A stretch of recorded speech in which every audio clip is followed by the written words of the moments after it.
Olá pessoal, sejam todos bem-vindos a mais uma aula do canal Gênios da Física. Então agora vamos mostrar duas soluções da equação diferencial para o MHS. Então na aula anterior, que foi essa aqui, falamos sobre o movimento harmônico simples, né? Falamos do pêndulo de torção, aqui o exemplo de MHS no campo gravitacional, aqui do sistema massa-mola na horizontal, massa-mola na vertical. Aqui o nosso velho pêndulo simples, que é para pequenas oscilações, né, em torno aqui dessa linha tracejada. Aqui o MHS no tubo em forma de U, né, lá na dinâmica de fluidos. O MHS na molécula diatômica e o MHS no caso da eletrostática. Então vamos pegar esses sistemas e fazer a primeira solução, né, propor a primeira solução para eles, que é a solução do tipo o método Ansatz, que é o método do chute. Então vou pegar o sistema. Eu posso, qualquer desses exemplos, desses 8 exemplos que nós vimos aí, podem aplicar a mesma técnica que vai ser apresentada aqui, né? As duas, né? A solução 1 vai ser do tipo método Ansatz e o método chute. Então você tem um sistema massa-mola na horizontal, né? Sem atrito, né? O caso ideal, MHS é a oscilação mais simples da natureza, então é o caso sem atrito. Você pegar a lei de Newton, a força resultante igual a massa pela aceleração, e aplicar nesse sistema, a única força resultante que vai atuar nele aqui no eixo x, na horizontal, é do tipo menos kx. Massa aqui, a aceleração é a segunda derivada da posição no tempo, a posição é x, né? A variação da posição no tempo é a variável x aqui na horizontal. Então, a segunda derivada da posição no tempo, dividir tudo por m, vai ficar segunda derivada com relação ao tempo, mais aqui passa para o lado daqui, fica mais k sobre m de x. K sobre m, se você fizer análise dimensional, né? K é a constante da mola, né? E m é a massa. Se você fizer análise dimensional, você vai concluir que essa razão aqui é nada mais, nada menos do que a dimensão de frequência ao quadrado, tá? Que é 1 sobre tempo, né? Inverso de tempo ao quadrado. Então fica a segunda derivada da posição no tempo. Isso aqui é uma constante que eu vou chamar de ômega zero ao quadrado. Você chama de ômega zero ao quadrado porque essa razão tem dimensão de frequência ao quadrado vezes x igual a zero. Então essa equação diferencial é uma equação diferencial de segunda ordem, coeficientes constantes, homogênea, linear e de segunda ordem, tá? Então eu vou aplicar aqui o que nós chamamos de método do chute, né? Onde esse ômega zero, eu acabei de falar aqui, é a frequência natural de oscilação do meu sistema, e ele é a raiz quadrada de K sobre M. K é a constante da mola e M é a massa do meu bloco, tá? K e M aqui. Então, para você, essa equação diferencial aqui, né, quem resolveu essa equação diferencial foi Euler. Então, eu vou aplicar o que o pessoal chama de método chute, né, o método de Euler, digamos assim, que é chutar uma solução do tipo A exponencial de lambda t, tá? O meu x, a minha função, ela depende do tempo, olha, tá? Por isso que é a derivada de x em relação ao tempo. Então, x depende do tempo, então eu vou chutar uma solução do tipo dependente do tempo. E é uma solução proposta por Euler, que é do tipo A exponencial de lambda t. A e lambda, no caso mais geral, pessoal, são constantes que pertencem aos complexos, tá? Então, tanto A quanto lambda são constantes complexas. Então, você pega a função que você chutou, né? E aí você deriva a primeira vez, né? Deriva, isso aqui é constante, deriva a exponencial, vai cair o lambda aqui e repete tudo que está dentro. A exponencial de lambda t, né? A derivada exponencial é ela mesma, derivada do expoente aqui, lambda t, é o próprio lambda, tá aqui, né? Apliquei regra da cadeia. E aí a segunda derivada, você pega esse cara, deriva mais uma vez, deriva, vai cair o lambda de novo, vai dar lambda quadrada, repete o que está aqui, perfeito? Então eu vou pegar a segunda derivada e a função e substituir nessa equação diferencial, a segunda derivada mais ômega zero quadrado vezes x. Quando você faz a substituição, você tem isso aqui, olha, igual a zero. E aí você coloca em evidência a exponencial de lambda t, está aqui. Fica lambda quadrado mais ômega zero quadrado, tudo isso igual a zero. A gente sabe que a solução que nós estamos tentando encontrar desse x de t aqui é a solução não trivial. Então A não pode ser zero, porque se A for zero, a solução vai ser a trivial, a solução vai ser igual a zero aqui, ó, vai ser nula. Então A não pode ser zero e essa exponencial de lambda t também, a priori, ela não é nula. Então, todo esse termo aqui tem que ser diferente de zero. Então, para isso dar zero, você garante que o que está em parênteses tem que ser nulo, né? Então, quando você impõe essa condição, né, o nosso lambda ele vai ter dois valores. Vou passar para o lado de lá, vai ficar negativo. Você vai ficar raiz quadrada de um número negativo, que é menos ômega zero quadrado. Então, raiz quadrada de um número negativo dá i, que é o imaginário. E aqui vai dar o próprio ômega zero mais ou menos. Então, vou ter duas soluções, uma solução positiva e uma para negativa para lambda. uma solução é mais de ômega 0i e a outra é menos de ômega 0i. Perceba que a solução aqui que deu para lambda foi um número imaginário, como foi proposto inicialmente aqui, que lambda, né, ele pode pertencer, no caso mais geral, para um complexo, né, pertencer aos complexos, aos números complexos. Então ele deu um valor complexo aqui. Indo adiante, né, a próxima apresentação aqui, então vai ficar assim. Então você tinha a solução do tipo a exponencial de lambda t. Como eu tenho duas soluções de lambda mais e lambda menos, então a solução mais geral é a combinação linear das soluções, né? Já que é uma função linear, eu posso fazer isso, né? Equação diferencial linear. Então ficar a exponencial de lambda t, eu vou botar b exponencial, tá aqui, ó. B exponencial de lambda mais t mais b, como uma é complexo conjugada da outra, né? Uma é mais i, a outra é menos i, uma é o complexo conjugada da outra. Então, se uma solução do tipo b exponencial de lambda mais t, a outra vai ser b dag, né? Que é o b asterístico, que esse asterístico significa conjugado, b conjugado exponencial de lambda menos t, né? Uma solução é imaginária e a outra é a complexa dessa aqui, né? Complexo conjugada. Então, vou indo adiante. Quando você faz isso, você substitui o valor de lambda, né, que é lambda mais é ômega i, ômega 0i, lambda menos é menos ômega 0i. Então você vai aplicar aqui o que nós chamamos de decomposição de Euler, né, que é a exponencial de mais ou menos de ômega 0ti, né, ou seja, a exponencial de um número complexo, ela pode ser decomposta em partes periódicas, né? A parte real é cosseno de ômega 0t, está aqui. Esse sinal mais ou menos é preservado aqui, i vezes seno de ômega 0t. Então, quando for mais, você pega o sinal de mais. Quando for menos, você pega o sinal de menos. Então, essa exponencial imaginária, ela pode ser decomposta em uma parte real, mais ou menos uma parte imaginária. Essa parte imaginária é o seno aqui, que multiplica o i. Então, se você pegar aonde aparecem as exponenciais aqui e aqui, e substituir a decomposição de Euler, que você pode mostrar usando a série de Taylor, né? Mostrar que essa exponencial é idêntica a essa combinação de senos e cossenos. Se você fizer isso aqui, você vai concluir o seguinte, que você vai agrupar b mais b dag, né? B conjugado, né? B é uma constante complexa, tá? Cosseno de ômega 0t, e a parte de seno vai estar aqui, e seno de ômega 0t vai ser b menos o b conjugado. E aí, no caso, uma sugestão de substituição, né?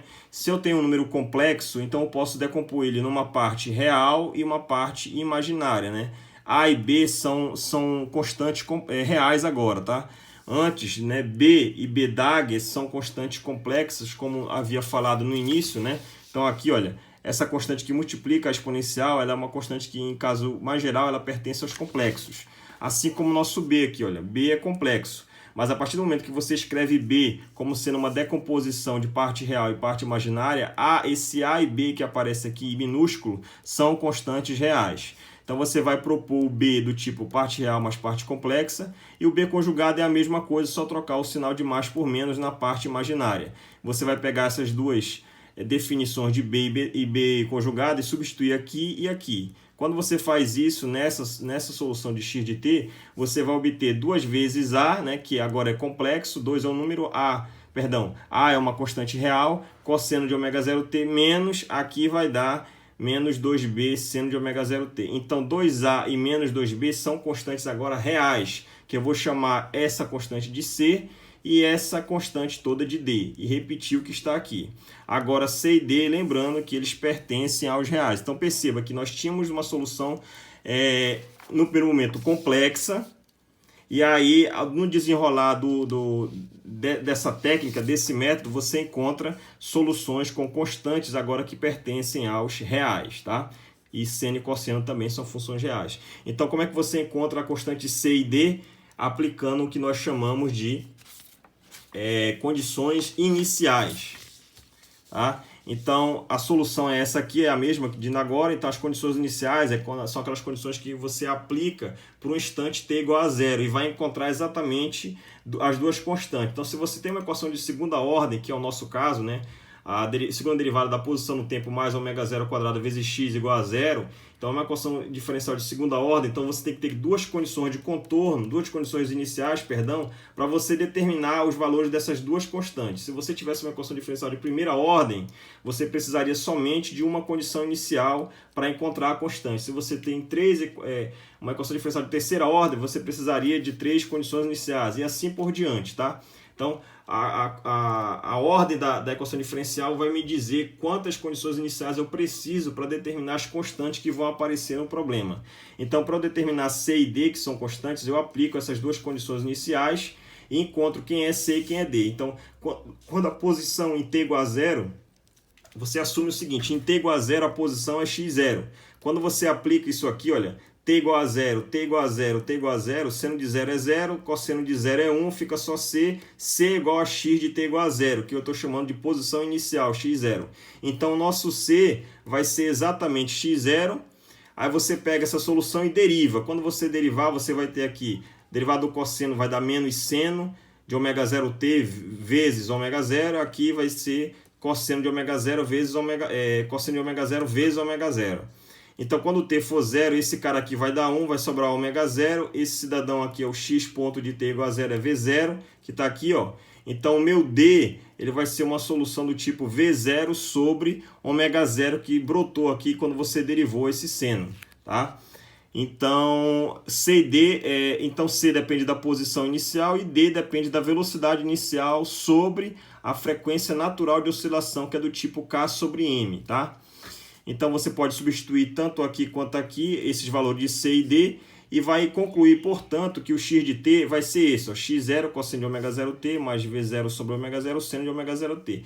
Então, a solução, o sistema vibrante, que é o MHS mais simples, né, da natureza na física, é um sistema que vibra usando funções do tipo seno e cosseno. Quando a posição inicial for 0, esse termo se anula, só sobrevive esse aqui. Quando a velocidade inicial, você soltar o sistema massa-mola, né, de uma dada posição inicial, né, o x0 de frente de zero, esse cara vai ser nulo, vai sumir e vai ficar só uma função cosseno. Então, você pode ter uma solução oscilante só em cosseno, só seno ou uma combinação linear, né, mais geral das duas, seno e cosseno. Tá? Essa é a posição do meu sistema massa-mola vibrando no tempo. Esse sistema aqui, olha. Então, ele vai vibrar para a direita e para a esquerda, obedecendo uma função do tipo seno e cosseno. Então, é por isso que ela é periódica, oscilatória, né? Ela vai para a direita e para a esquerda, porque a solução dela ela está proposta aqui como seno, senos e cossenos. Eu fiz 2 simulações no Maple, que está no canal aí, que vocês podem enxergar esse tipo de sistema massa-mola vibrando em um pêndulo lá no meu canal. Vou deixar o link na descrição desse vídeo. Tá? A última solução desse problema, né? O método de solução é a chamada transformada de Laplace. Então, está aqui a equação diferencial. O que você vai fazer? Você vai aplicar a transformada de Laplace nessa função toda. Então, a definição da transformada de Laplace é a integral de 0 a infinito, exponencial de menos st, x de t aqui, dt. Quando você integra todo no tempo, o que sobra é uma função que depende somente de s, né? Que é essa variável aqui, que ela tem dimensão de frequência, tá? Então, você pega uma função que depende do tempo e transforma ela, após aplicar a transformada de Laplace, numa função que depende somente da frequência. Então, você vai aplicar esse operador integral aqui, que ele é linear em toda essa expressão. Você aplica e você vai ter a transformada da segunda derivada, vai ser... tem como mostrar isso, né? Quem fez já métodos é tranquilo de fazer, eu posso fazer isso em outro momento. Isso vai ser s ao quadrado, x de s, menos s, o x calculado em t igual a 0, menos o x', né, que é a primeira derivada de x em t igual a 0. E aí, mais, né, e quando você aplica esse cidadão aqui, ômega 0 é uma constante, sai, né, porque ele vai estar aqui, ele pode sair dentro da integral, e você vai ficar somente com a definição de x de s igual a 0. Você pode agrupar esse termo com esse, tá aqui, e passa esses dois termos para o lado de lá, para o lado direito. Está aqui, olha. Então, você pega o que está multiplicando, passa para o outro lado dividindo, você vai ter S sobre essa razão, sobre esse termo, essa soma, perdão, e esse termo 1 sobre ele aqui, ó. Você pode fazer o seguinte, então, aplica agora a transformada inversa de Laplace. Então, a transformada inversa de Laplace transforma o x de S em x de t. Esse termo que está todo aqui, x0 transforma em x0, tá? O x de s igual a 0 é x de t igual a 0, que é o x0. E essa transformada inversa dessa função aqui, dessa razão, é nada mais nada menos que o cosseno de ômega 0t. Aqui fica x, x' de 0, né, é o nosso v0, quando você aplicar a transformada inversa de Fourier aqui. Não estou aplicando o teorema da convolução. E aqui você vai ter, então, esse cara aqui, x' é a velocidade inicial, né? Aqui ômega 0 fica aqui, eu multipliquei e dividi, né, pelo mesmo número, ou seja, estou multiplicando por 1 aqui. Vai ficar ômega 0 sobre essa razão, é a função, a transformada inversa é o seno de ômega 0t, tá? E, bem, aí a solução que você vai obter é exatamente idêntica ao método 1, que foi o método proposto por Euler, que é essa aqui, ó, x de 0 cosseno de ômega 0t mais v0 sobre ômega 0 seno de ômega t. Então, essa solução no método 1 é idêntica ao método 2 pela transformada de Laplace aqui, olha. Então, o que é interessante notar é que qual é a vantagem de usar a técnica de transformada de Laplace? A vantagem, pessoal, é que ela pega uma equação diferencial e transforma numa equação algébrica, olha aqui, ó. Sumiu a parte diferencial aqui, a equação diferencial sumiu. Ela se transformou uma equação diferencial, quando você aplicou a técnica de transformada de Laplace, ela pega uma equação diferencial e transforma ela numa equação algébrica. E é muito mais fácil você trabalhar com álgebra, né? X, Y, x de S, essas coisas, do que com uma equação diferencial. Então essa é uma vantagem. A desvantagem é que você só pode aplicar essa técnica se você souber as condições iniciais do teu problema, ou seja, você conhecer x0, né? X calculado em t igual a 0 e v x ponto de t igual a 0, ou seja, a velocidade inicial e a posição inicial do teu sistema. Se você não conhece a posição inicial e a velocidade inicial do teu sistema, no caso nosso MHS, vai ser inviável, vai ser impossível você resolver, você aplicar a técnica de solução da equação diferencial via transformada de Laplace. Eu espero que todos tenham gostado, até mais e bons estudos!